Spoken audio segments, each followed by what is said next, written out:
കോട്ടയം പള്ളിക്കത്തോട് പശുക്കൾക്ക് വേണ്ടി ഒരു സ്വർഗമുണ്ട്.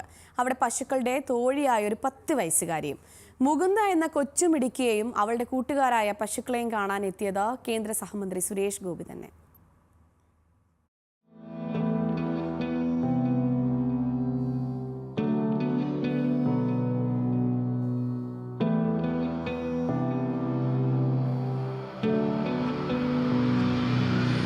രോഹിണി വീട്ടിലെ മഹാലക്ഷ്മി ഗോശാലയിലെ പശുക്കിടാങ്ങളെ പരിപാലിക്കുന്ന മുകുന്ദ എന്ന 5ാം ക്ലാസ്സുകാരിയെ സമൂഹ മാധ്യമങ്ങളിൽ കൂടി കണ്ടപ്പോൾ തന്നെ സുരേഷ് ഗോപി അന്ന് വിചാരിച്ചാണ് മനസ്സിൽ ഒരിക്കൽ ഗോശാലയിലെത്തി പശുക്കളെയും മുകുന്ദക്കുട്ടിയും കാണുമെന്ന്. കേന്ദ്രമന്ത്രിയായ ശേഷം സുരേഷ് ഗോപി കോട്ടയം പള്ളിക്കത്തോട് ഹരിയുടെ ഗോശാലയിലെത്തി വാക്കങ്ങോട്ട് പാലിച്ചു. ഗോശാലയിലെ ഗോക്കളെയെല്ലാം കണ്ടതിന് ശേഷം മൂന്നാറിൽ നിന്ന് കൊണ്ടുവന്ന പശുക്കിടാവിനെ സുരേഷ് ഗോപി മുകുന്ദയ്ക്ക് സമ്മാനവുമായിട്ട് കൊടുത്തു.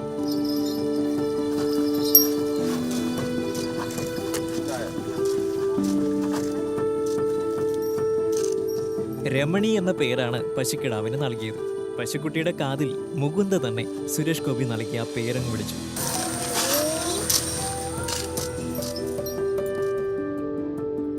മഹാലക്ഷ്മി ഗോശാലയിലെ ഗോക്കളുടെ ഉറ്റ തോഴിയാണ് 10 വയസ്സുകാരിയായ ഈ മുകുന്ദക്കുട്ടി.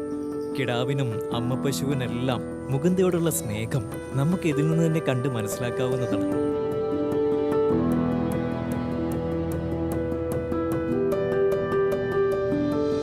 പഠിച്ചു വലിയൊരാളാകുമ്പോൾ പശുക്കളെ പരിപാലിക്കുന്ന വെറ്റിനറി ഡോക്ടർ ആവണമെന്നാണ് മുകുന്ദക്കുട്ടിയുടെ ആഗ്രഹവും. ആദ്യം പശുവിനെ കൊണ്ടുവന്നപ്പോൾ ഭയങ്കര പേടിയായിരുന്നു തൊടാനൊക്കെ. പിന്നെ ഇവിടെ കൊണ്ടുവന്ന് 2 ദിവസം കഴിഞ്ഞപ്പോൾ ഇണക്കുമായി. ആദ്യം ഒരു കിടാവായിരുന്നു, അത് അവിടെയുണ്ട്, മഹാലക്ഷ്മി. അവള് ആദ്യത്തെ പശു. അത് കഴിഞ്ഞ് പിന്നെ ഒരാളായി, പിന്നെ 2 അങ്ങനെ ഇപ്പൊ 42. Veterinary doctor. മുകുന്ദയെ പോലുള്ള കുട്ടികൾ എല്ലാ മാതാപിതാക്കൾക്കും ഉണ്ടാകട്ടെ എന്ന് സുരേഷ് ഗോപി ആശംസിച്ചു. നമുക്ക് ക്ഷീര സംരക്ഷണം അല്ലെങ്കിൽ ക്ഷീരോത്പാദനം എന്ന് പറയുന്നത് പാല് മാത്രമല്ല അല്ലേ? അപ്പോൾ ആ ഉൽപാദന രംഗത്ത് സജ്ജമായി വരുന്നതിന് നമുക്ക് ഇതുപോലുള്ള കുഞ്ഞു മക്കളായി പിറന്ന് പിന്നെ വലിയ സംരംഭകരായി മാറേണ്ട ഒരു കാലം ചിലപ്പം അതിവിദൂരമല്ല ഉണ്ടാവുന്നത്. അപ്പോൾ എല്ലാ അച്ഛനമ്മമാർക്കും ഇതുപോലെയുള്ള മക്കളും കൂടി ഉണ്ടാവട്ടെ. ഡോക്ടർമാരും എഞ്ചിനീയർമാരും IAS സോഫ്റ്റ്വെയർ എഞ്ചിനീയേഴ്സും മാത്രമല്ല, ഇതുപോലുള്ള മനസ്ഥിതിയുള്ള ദൈവീകമായിട്ട് തന്നെ പരിപാലിക്കുന്ന ഒരുപാട് കുഞ്ഞുങ്ങളുണ്ടാവട്ടെ. കോവിഡ് സമയത്താണ് മുകുന്ദയുടെ അച്ഛൻ ഹരി ഗോപരിപാലനത്തിലേക്ക് കടന്നത്. കറവ പറ്റിയതും ആളുകൾ ഉപേക്ഷിച്ചു പോയതുമായ പശുക്കളെല്ലാം ഹരി ഏറ്റെടുത്തു തന്റെ ഗോശാലയിൽ എത്തിച്ചു വളർത്തി. വ്യത്യസ്ത ഇനങ്ങളിൽപ്പെട്ട 40-ലധികം പശുക്കൾ ഇന്ന് ഹരിയുടെ ഗോശാലയിലുണ്ട്.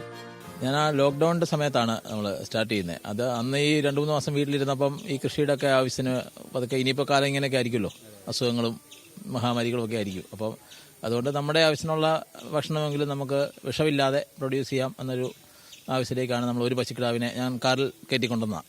അങ്ങനെ കൊണ്ടുവന്ന് തുടങ്ങിയതാണ്.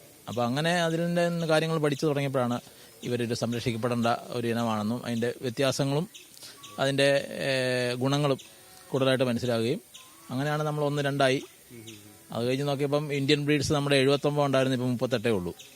അപ്പോൾ അതുകൊണ്ട് പറ്റാവുന്നത്രയും നമ്മൾ ഒന്ന് സംഘടിപ്പിച്ച് കളക്ട് ചെയ്ത് അവരെ സംരക്ഷിക്കുക എന്നൊരു കാര്യത്തിലേക്ക് കടന്നത്. അങ്ങനെയാണ് ഇപ്പം നമുക്ക് 15 ഇനങ്ങളിലായിട്ട് 41 പശുക്കളുണ്ട്, 15 ഇനം കാളകളുണ്ട്. പ്രകൃതി സംരക്ഷണത്തിന്റെയും ജൈവ പരിപാലനത്തിന്റെയും സമന്വയത്തിലൂടെ സാമൂഹ്യ നിലനിൽപ്പെന്ന വലിയൊരു സന്ദേശമാണ് ഈ ഗോശാല നമുക്കെല്ലാം പകർന്നു നൽകുന്നത്. ഒരിക്കൽ ഇവിടെ എത്തിയാൽ നമ്മൾ അറിയാതെ പറഞ്ഞു പോകും, ഇവിടം സ്വർഗമാണ്. ന്യൂസ് മലയാളം, കോട്ടയം.